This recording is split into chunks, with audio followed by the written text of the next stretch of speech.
All right, did Jon Rahm just potentially let the cat out of the bag with what would be LIV's biggest and potentially most important sponsorship to date? Interestingly enough, I don't know how this one has flown under the radar, but he did this on a podcast which was very quickly, within 15 minutes, taken down, but the receipts are still there, the screenshots. We're going to dig into all of that. But whether it's true or not, what we still see here is that LIV has made some big moves when it comes to sponsorships that might just be what they need to basically brush off any possibility of a deal with the PGA Tour. So we're going to talk about whether that's happening or not, what the health of that is. But there's also, it's not all good for LIV. We also saw you could make, a good case here, Mike, of saying it's disappointing, some of the acquisitions that they made, and we're now headed into the season, and they didn't quite score the big names, but it might be because of a kind of larger strategy. And then in a few minutes later in the show, I also want to dig in. I kind of was wondering, is there any real truth to this idea that when someone does go over to LIV, they kind of fall out of the spotlight, out of popularity? Sure. And I pulled up a couple of graphs and a couple of trends that I saw online that might just prove that to be true. So we've got a whole lot that we've got to get into here, of course. But first, we want to thank this week's sponsor, Titleist. And guys, nothing can do more to sharpen your short game than a fresh set of grooves, especially those grooves are spin milled into the new Vokey Design SM10 wedges. We got an opportunity to get fit for the SM10s just earlier last year, put them into play during the season, and absolutely game-changing around the greens. Also, Vokey just recently announced the new A-grind, which is ideal for any player looking to smoothly slide that wedge under the ball and flight the ball a little bit lower while playing on that firm turf and bunkers. And we got the chance to check that out too while we were down in Florida. So this is one thing that, especially if you're playing that firm turf, give that new A-grind a look. But regardless, get some fresh grooves, the SM10s, find out how sharp your own short game could be. The best way to do this, guys, find a Vokey fitter near you. Go get fit. We keep harping on it because we've had that experience. It was so game-changing for us. If, though, you're not able to, kind of the next best thing, check out the wedge selector tool. It's a great way to at least get a start of where you're going to be, because I'm telling you right now, when you match up that right bounce, grind, loft for your game, you live in a new world that you just know going back from. It just really makes the game that much easier. Trust me, go and check that out. So, all right, let's talk about what this deal is. So, what did Jon Rahm do? This is interesting. And who's to blame? Yeah. Is it Jon Rahm? It's fishy in a lot of ways because it slid under the radar. I'm for how big of a news this could be, I'm kind of shocked that more people aren't talking about this. Yeah. And because it's kind of so low key, it almost slid by without us seeing it. But we do our digging and we look for stuff like this to talk about them here on the show. But what it was, this is the Joe Pompliano show. He is interviewed, and recently we saw an interview with Phil Mickelson. He's been working through and interviewing a lot of the LIV guys. But on that show, Jon Rahm announced that Callaway was going to be the official equipment sponsor of his LIV team. And why this matters, why this is so important, it would make for the very first OEM deal for any major OEM deal for equipment, Right. for any LIV team. And again, I can't harp on this enough, how important this is because, as a lot of you know, there has been, right, wrong, or indifferent, there's been a little bit of a stigma around LIV for a lot of the big major golf equipment and apparel names not wanting to quite throw their weight behind it. We've talked about how you don't necessarily see the equipment the way you do on the PGA Tour, just front and center. So if Callaway, who is arguably one of the big 4 or 5 equipment names, was to then fully commit like that, it could open the floodgates for even more OEM sponsors to say, okay, this now it's acceptable for us to join in with LIV. And if that's the case, it's another reason why LIV won't have the pressure to do any type of deal with the PGA Tour. Yeah, that's true. I mean, that's just another piece of the puzzle. Rahm was always playing Callaway, at least heading into LIV. He was a Callaway guy, but they just had no sponsorship. Right, and keep in mind, you see this with a lot of the guys. They have these longer-term sponsorships individually with OEMs. Right. They are not, it's not in a way where it's a red flag where OEMs are dropping them the second that they go. We kind of saw this when LIV was super contentious with like Phil Mickelson, and when you could say this went beyond him going to LIV. Some of the statements that he made caused him to lose a lot of his long-term sponsors and just kind of being stripped clean. Yeah. We're not seeing that anymore, but what we're not seeing is a new sponsorship deal happening while they're with LIV, and even going bigger where now they're sponsoring the whole team. But going back to it, what's so interesting about this is not even necessarily that he said that, but within 15 minutes of that interview going out, it was taken off of all platforms. So it's no longer on, Joe Pomp's YouTube channel. It's not, the audio is no longer available where you listen to his podcast, nothing. And some had speculated, I saw this on Twitter and XYZ, people were saying that they just thought it was just accidentally released too early and it would be re-released or whatever it may be. But you're going on now 5 days or so and it's not been put back out. They just moved on to the next show, which they did with Phil. Now, you could say, and you guys let me know what you think in the comments, is that still coming? Maybe it was just the deal is done, it's just too early, and maybe they weren't set to announce it until later in the season and drop it later. But if so, that seems like a huge miscommunication. And it just seems odd to me that would be taken down so fast. I'm leaning towards more of like, he said something he shouldn't have, and let's pull it, and it's not coming back. I mean, you and I have done over 600 podcasts in our life.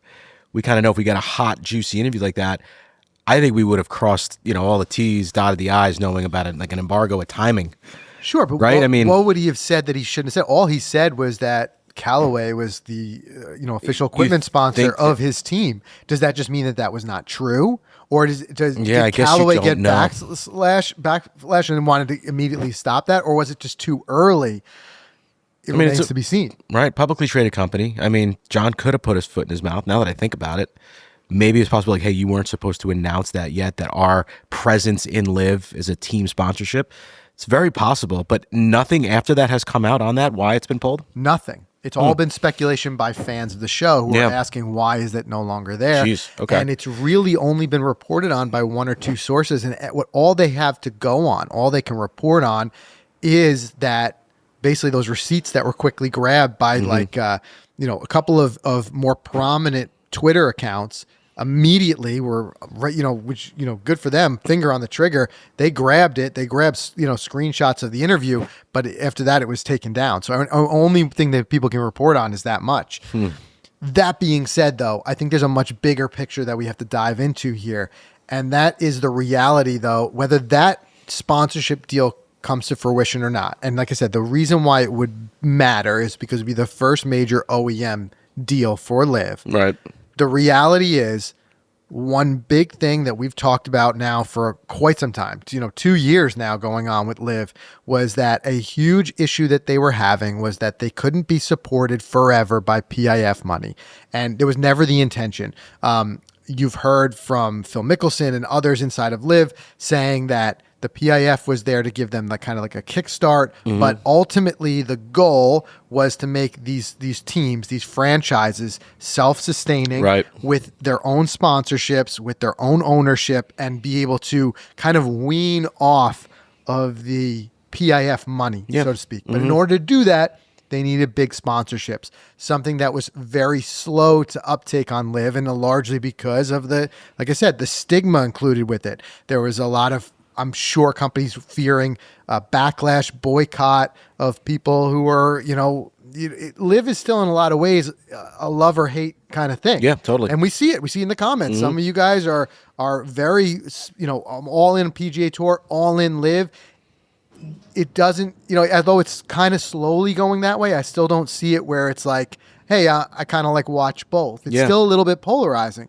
But now we see the first time where evidence of bigger names, big name brands are going in. And the two big ones that we saw was first Grayson.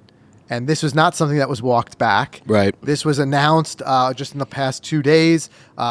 Big news kind of everywhere. Grayson, sponsoring John's team.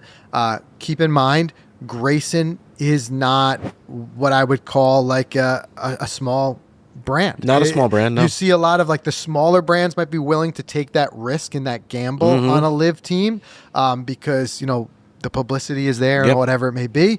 They're not feeling like they're sticking their neck out like a bigger brand would be, but Grayson is a bigger brand. Grayson, keep in mind, they are now basically sponsoring on both tours. I look right to Justin Thomas. Justin Thomas is a big Grayson guy. Yep. So that in a lot of ways, not only does it provide revenue for their model, but it provides a little bit of validity to LIV. Do you agree? I agree. I just would love to look under the hood of what that model is. Like, because the PIF gave them this money, like they were the jump start. So someone owes them something at some point. They're probably so far in debt still, right? This is the 4th season of LIV. I don't think they've made even enough money to even sniff coming close to what was invested into getting this thing off the ground. You would agree on that? Sure. I think, the now you're billions that were invested, no. Yeah. But I see them as thinking as a long-term deal. Also, for them, with the amount of funds they have, it's almost play money. It seems crazy, but billions being play money is silly, but it's true. I think what it is that they own an asset. Yeah. Them owning the league, where this ends up going, if the league eventually becomes, and you even heard like guys like Phil talking about this, like it's treating it like a lot like a startup. Yes. You're going to lose money for the first couple of years, hopefully making money. This, to me, at least, is got to give them some relief that the trend is in the direction that money is now starting to come in. It still might not match what went out. Right. But eventually you would think that would switch and the ROI would be there. Totally. And I think Phil is, and from that interview, he mentioned something about like, this is really for the future. He talked about bringing kids to a LIV event and them not having to be quiet. Like little things like they could be loud, they can go and hang out. Like he was really trying to sell that point. Whereas maybe this is like look at this thing in 7 more years. See where we're at after a decade. And then maybe 50 years from now, this new PGA Tour is one of the biggest things on the planet. That's where I kind of think it could. I think there's no doubt that's everyone involved in LIV's intention. Exactly. They would not. Why would they have any intention otherwise, other than to make it huge? Right. And I think in a lot of ways, what this proves, if anything, it doesn't ultimately prove that it's going to 100% work. It doesn't prove that they're going to make back all the money that they spent or whatever. But what it does prove is that LIV's is not going anywhere. We're talking about now entering into its 4th season. 4 years that it's been around. It's not like 1 or 2 years and gone. Yeah, right. I think if it was going to fall on its face, it probably already would have done so. But now, as you see these more household names, companies, in a way, sticking their neck out and starting to sponsor them, it could be that thing that's leaded to the floodgates opening. That now, like, could be a lot of other companies could be waiting in the wings. It's like, okay, now that let them basically take the heat. So now, once it becomes mainstream, we'll all kind of jump in. Yeah, it's true. But it's still a company by company decision. And what we're going to talk about in a second is their own personal ROI of whether they're getting the visibility that they want at LIV. Because I want to get into in a second where you could make the argument that some of these guys, once they go to LIV, their popularity goes down, which is not what a brand's going to like. But the other one we got to talk about, the other deal that just happened just before that Grayson deal, is Reebok becoming the apparel sponsor for Bryson and Bryson's team. Now, I would say in a certain degree that that's probably a less risky move for Reebok. I didn't even think Reebok was around anymore, Reebok. I mean, I just thought like they came out of the dead and just said, let's just start up. It might be a way to resurrect the brand. It could be. But the reality is they are a bigger name, more recognizable brand. I couldn't put them in a small category.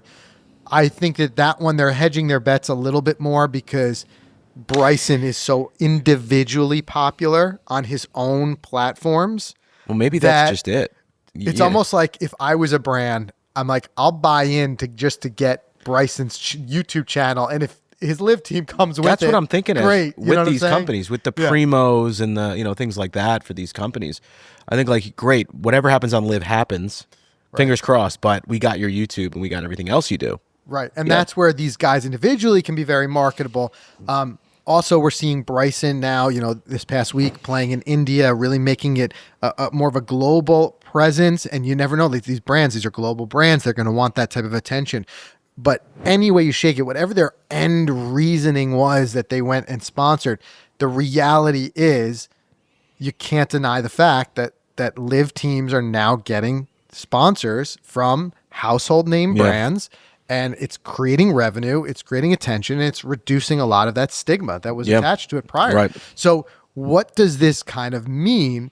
And this is where I want you guys to weigh in the comments, tell me what you think here, but does this mean that LIV continues to make the moves it needs to be self-sustaining and ultimately leaving less and less on the table for a negotiation point with the PGA Tour, which we hear nothing about anymore? We hear, when I say nothing, I mean nothing about the deal or whether they're going to move forward or whether they're going to merge. And it just makes me wonder, are we going to live now forever with just two separate leagues? Because really the only thing that's left on LIV's wish list, if I'm kind of tallying it, is official World Golf Rankings. Yeah. And perhaps they'll find a different way into it. I don't know.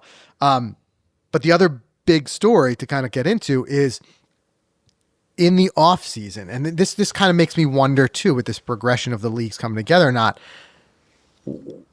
You guys can argue me in the comments if you think otherwise, but the claim that I would make is that LIV did not make the types of player acquisition moves that really would have moved the needle for them. No, totally didn't. Yeah. There was no more big names. Right. And there were names, but there were names. And it makes me wonder, are they going a different direction with their strategy for acquisitions? And I'll tell you why in a second, but kind of rewinding back towards the end of last year, we had done a couple of episodes where a lot of big speculation came out, which ended up kind of making a lot of ways people distrusting sources because they said this guy or that guy, big names, were going to LIV. And like, of course, we're going to report on every bit of that because when we don't have transparency, all we have is these leaks and sources.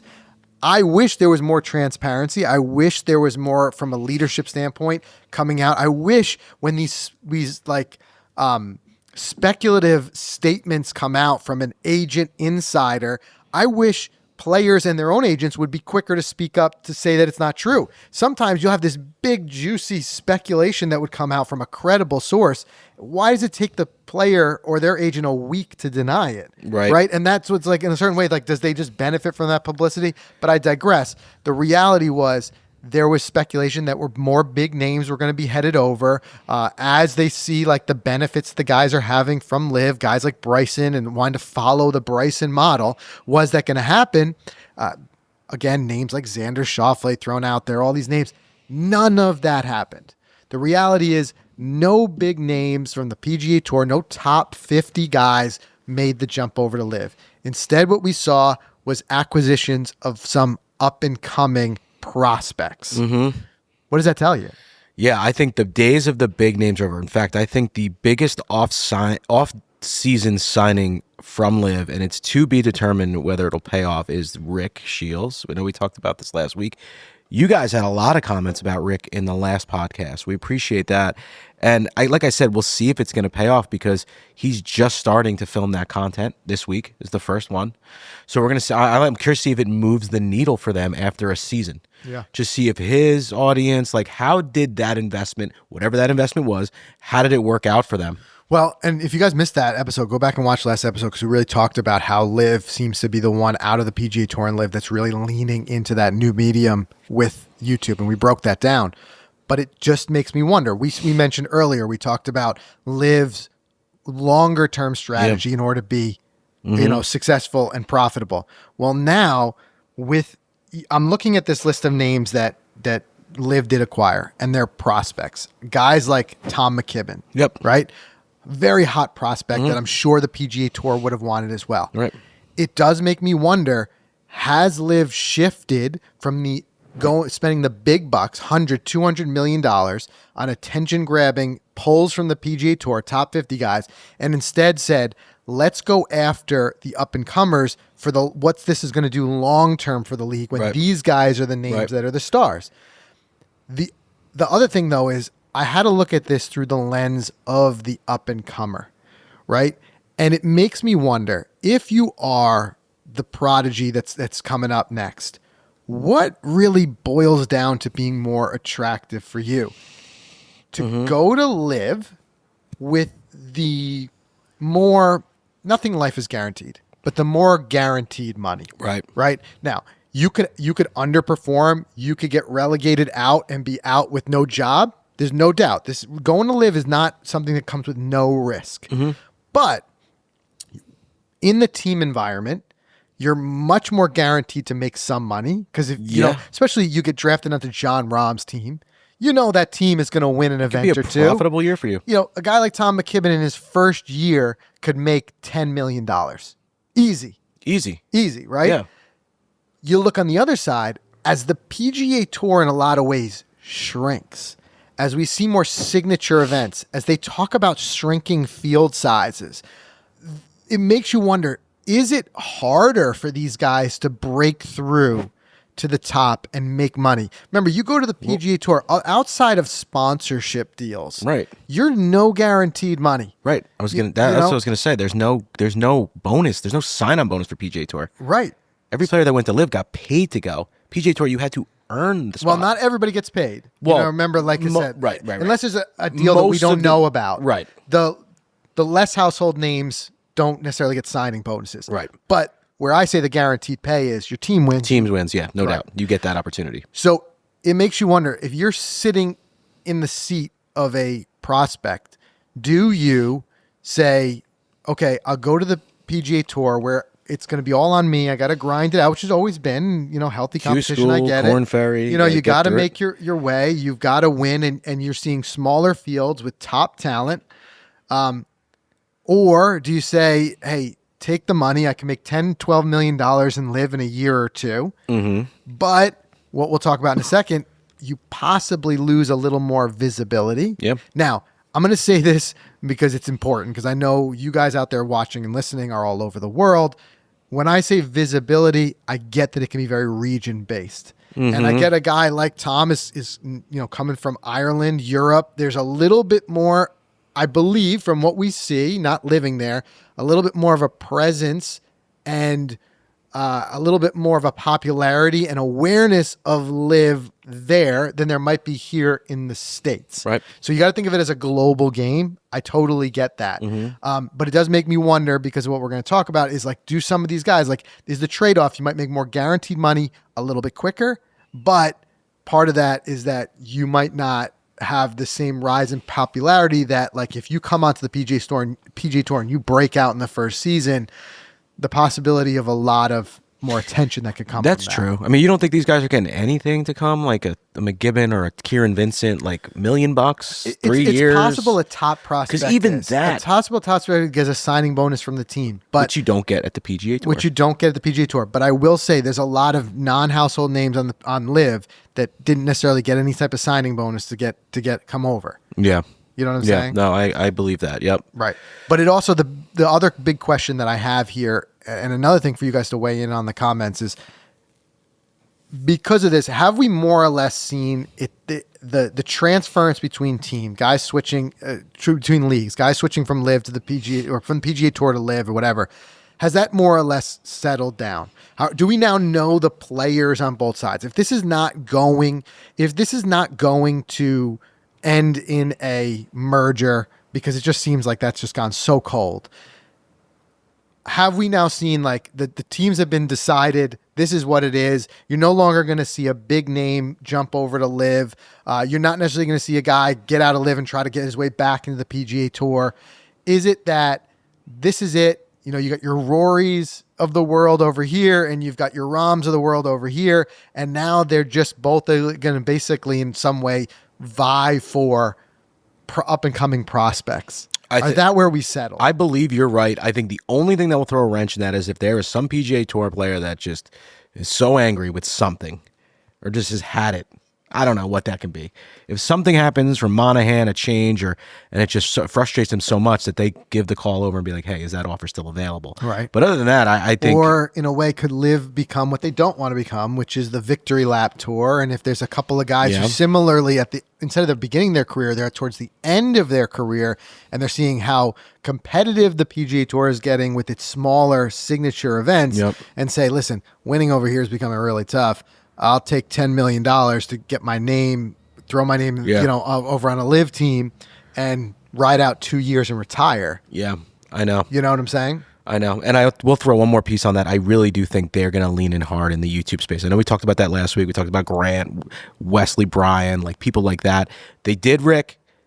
Who's to say that they can't bring a dominant player from YouTube over to LIV? Grant's a great player. Is he tour caliber? Probably not. Right. Probably not. But there are guys out there, guys who used to be on Good, who've come and gone there, who are sticks. Yeah, but bringing them With over big in following, which capacity? if they have a following. As a creator or as a player? Player with the following, like a Bryson. Replicate Bryson for LIV. I think as a strategy. Right now, the only person who can do that is Wesley Bryan. Right now, he'd be the next one. Right, behind because Bryson. Wesley is a tour player. Tour player and has the following. Right. No doubt. So I agree. Him going over to LIV would bring a lot of... He's got the chops to play there. Yep. And he would bring a lot of attention to whatever team he signs on because he brings with him a built-in, very big, young audience. What I don't see is someone who is not a tour player, like a Grant, going for as good of a golfer as Grant is. Of course. It's a different level when you're a tour player. I can't imagine a LIV team scooping him up because now it becomes a little bit like, is this exhibition? You know what I'm saying? Yeah. I think you got to have the tour player pedigree, meaning you've made it on a tour first and then come over, then maybe. Okay. But either way, one thing we got to talk about here, I got to talk about whether or not, though, if you do make that jump and go over to LIV, does it mean you start to fall out of the spotlight, out of popularity? And I pulled a couple of trends and graphs here that did make me scratch my head. I want you guys to look at them, and I want you guys to, if you're watching this, if you're listening, we'll describe them for you. But I want you guys to make your own opinion on this. So let's do a quick word from our sponsor, then we'll come right back to it.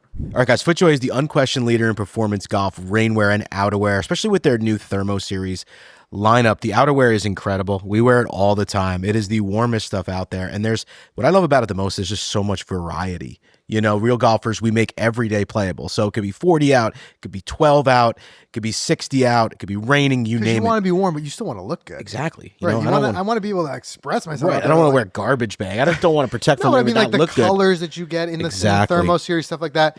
You know what I'm saying? Like, I still want to be able to feel like I'm wearing something that looks good, well put together, but I'm still warm enough. Absolutely. And then the third component of that is being able to swing through the ball when you have all that on. That's what FootJoy does. They have the most advanced layering system ever out there, and they allow you to, get through the ball and not feel like you're wearing a million things.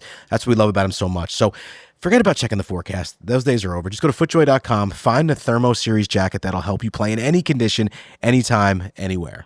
All right, so let's get back to this. And again, I want to make this kind of, at least put it on the table and just kind of see where this kind of lands. This idea of, at least again, and you guys are great about this in the comments. A lot of you overseas different spots. You guys may have more visibility. There might be more, from a cultural standpoint, more discussion about certain players. So there's a certain thing that's about this that's subjective. And then I tried to pull a couple of different data points to try to go away from subjectivity and just to see, at least here in the United States, and some of this will cross over to the global market, how much you can measure a player's popularity and whether a player, and with this, and the reason for this is kind of getting an understanding, like, is this something that's in a player's mind, whether they decide to make the move to LIV or not, whether that could potentially hurt their overall individual personal brand by dropping a bit in awareness. Yes. And like I said, there's a bit of subjectivity of it. The part of subjectivity is, like, for example, a guy like Rahm, I'm always, and a lot of people like watching the PGA Tour every week. So by nature of him not being there, I'm not seeing it. However, out of sight, out of mind. I'm, also we work in the golf business. Like, we're in the business of seeing all this. So we watch everything. Right. We'll watch the LIV event. We'll watch the PGA Tour event. It's more so this idea, like, just talking to people we know or who watch golf, maybe on the more casual side. If they're not, are they actively tuning into LIV, which may change this year because we talked about with Fox, the first time they're getting a more significant, like, these numbers, no doubt, this is a moving target because there you could make the argument that LIV was, even if you wanted to watch it, was tougher to watch here in the States because of the fact that you had the CW or you had to download the app. Although that's not necessarily difficult to download the LIV app. It's just an extra It's step. an extra step that some people are not going to necessarily take. Right. So that could be part of this. But I wanted to do is I wanted to say, like, let's take a look at two big guys that are kind of like the faces of each tour in a way. Let's look at Jon Rahm, and then I pulled Rory McIlroy because, he just won yesterday. And in a lot of ways, he kind of was the unofficial face of the tour because especially his vocalness of it. Now, he's toned a lot of that back, but you know what I'm saying. So Jon Rahm, of trying to see, like, has he fallen out of the public spotlight a little bit since going to LIV? One thing I took a look at was his Instagram. Now, again, remember, this is not super scientific. I'm dealing with what data is out there publicly. And you could say, in a way, a guy's social following is a measure of his popularity. So over the last 30 days alone, Jon Rahm has lost about 1,400 followers. You look at it on a day by day, and if anyone's watching, I'll put the graph here up on screen. You see he seems to lose more followers per day than he gains. So the trend is a downward trend overall in losing followers, which on its surface is not a great indicator that you're becoming more popularity or more in the public spotlight. Sure, yeah, right. Contrast that, a guy like Rory McIlroy. He's gained 5,700 followers on Instagram in the past 30 days. I know his account in general is bigger than Jon Rahm with over 2 million followers. So it's a percentage, but you still, again, look at it on the day by day. More days he's gaining followers than losing followers. Again, knowing that this is not a perfect science. But you think, what could be part of the reasoning of this? Well, Rory is also, he's on the PGA Tour, which has at the moment more, at least here in the States, more major broadcast deals. You turn on the television, he's there versus having to go and find it like LIV.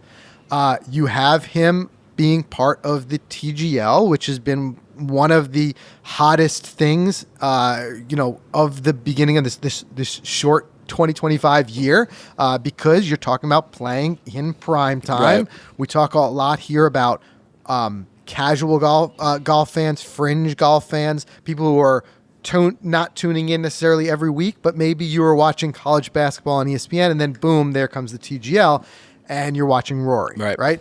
Whereas guys, remember Jon Rahm was in TGL until he made the announcement he went to LIV, and then gone. Yeah. Because it's the relationship that they have there. The other thing that I pulled too, just to try to give one more data point, and if you take a look here, this is what I'm showing on screen, and I'll describe it for anybody who's listening. This is the Google Trends. In a lot of ways, this is another kind of data point of popularity. People searching out different players. So I compared Jon Rahm to Rory McIlroy, and I went all the way back to April of 2023. You're going to see there right around December of 2023, a big spike. That blue line is Jon Rahm. That was his announcement to LIV. There's also, following that, you'll see 4 more significant spikes for both guys. Those are the majors. The reality is the majors still pulls the most attention. The majors are still what's going to pull the casual viewers. Both guys spiked there. But look after the majors there on the second, like the last quarter of this graph. And what you see is that Jon Rahm has really kind of flatlined versus Rory McIlroy has stayed just in the public attention. Now, don't forget, the scores 100 would mean like you're the most popular thing in the news at the moment. This is not just for golf. This is across all Google searches. So any register on here means that people are actively looking for you. And Rory had a nice spike there with the TGL when the TGL first started. And you see the trend up with his win just yesterday on the PGA Tour and him being in the spotlight Saturday, Sunday at Pebble Beach. But Jon Rahm has gone completely flat. So this is where I want you guys to give your own personal opinion wherever you are. Like, let us know, where are you watching? Where are you coming from? Europe? Are you watching, Australia? you know, what are you seeing? Is there a popularity, or do you feel from a subjective standpoint you're hearing less about some of these guys? Yeah, I mean, I can rattle off names to you that a couple of years ago they'd be household names. We probably would have said them often.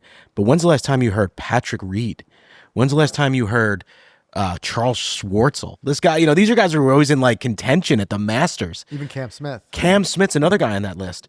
You know, I just feel like unless you're even Dustin Johnson, I'll be honest with you.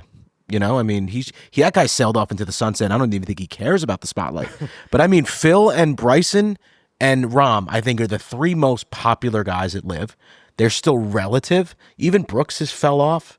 I couldn't even tell you some of the other guys that LIV. So yeah, I agree that if you're on that side and you're not getting that airtime that the casual golfer has been sitting on the couch watching for decades, then you're going to fall off. And even the names you said, Phil, Bryson, Rahm, a lot of them are still gaining attention outside of LIV from YouTube. That's probably why. Yeah, right. That's a big part of that.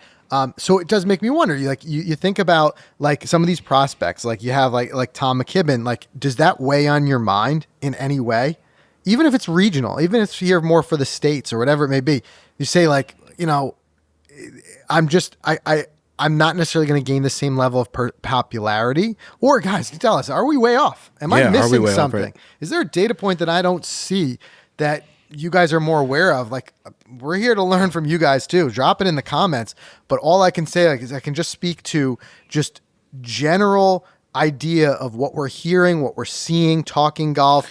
And I just can tell you, Jon Rahm's name outside of a big announcement, like a big sponsorship, or the majors, you know, coming in the Masters, people are going to talk about Jon Rahm and how he's going to perform. Otherwise, week to week, the name's not on the tip of your tongue the same way it was when he was becoming very dominant on the PGA Tour towards the end of, you know, the middle and end of 2023 before he signed his big deal and went to LIV. And at that point, I mean, you saw the graph, the kind of the attention just goes down. It's crazy. I mean, we're 3 years into LIV. This is the fourth year. Can you say anyone has actually gone off at LIV to the point where like the world recognized? Like Taylor Gooch had a year, right? 1 year he won like 4 or 5 times. He made $40 million and he had a storyline to him. Yeah. Like Taylor Gooch made the right decision. But since then, I can't even tell you that guy's still winning or anything. The only person that I can say objectively has gained in popularity since going to LIV is Bryson DeChambeau. 100%. And I think the way he did that was, and I think there's going to be people who want to follow the Bryson model, is that he leveraged the freedom that comes with LIV. And by freedom, I mean less commitments to schedule and more autonomy when it comes to what you can do with your own brand and not worrying about what PGA Tour allows you or disallows you to do.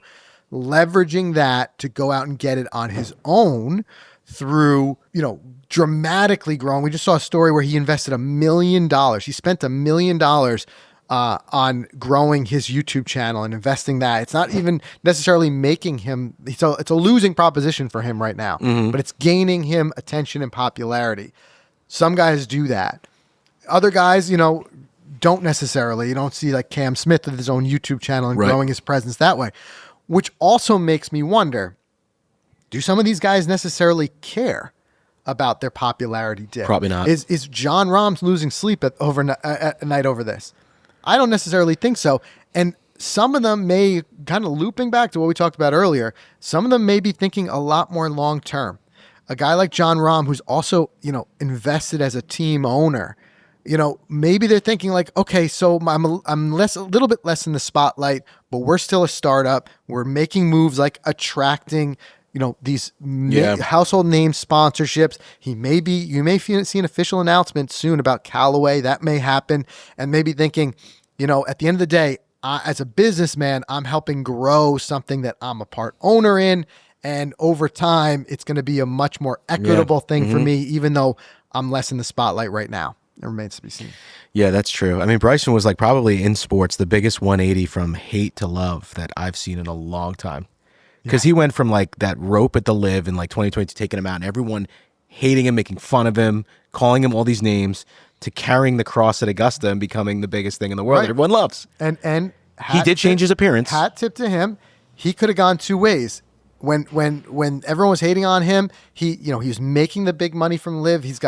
He has enough money and security that he could have been like, I'm ducking the spotlight. I'll do my thing over here. I don't care what anyone says, whatever. He flipped the script. He said, I'm going to create my YouTube channel. I'm going to put my personality front and center and let people get to know me. And it paid off for him. Paid off big time. So, and Phil's probably hoping the same. Yeah, you see Phil now doing a lot more where he kind of I don't want to say hid, but he hung low for a while. Sure did. And now you're starting to see him, which I think is where he wants to be, is in front of the spotlight. So a lot happening there. We didn't want that one to go unnoticed. No doubt about it. Did Jon Rahm let something slip out of the bag there? We'll see. We'll keep a close eye on it. If some more developments come up, we'll definitely be here to talk about it here on the show. So make sure you subscribe, and we'll see you in the next one.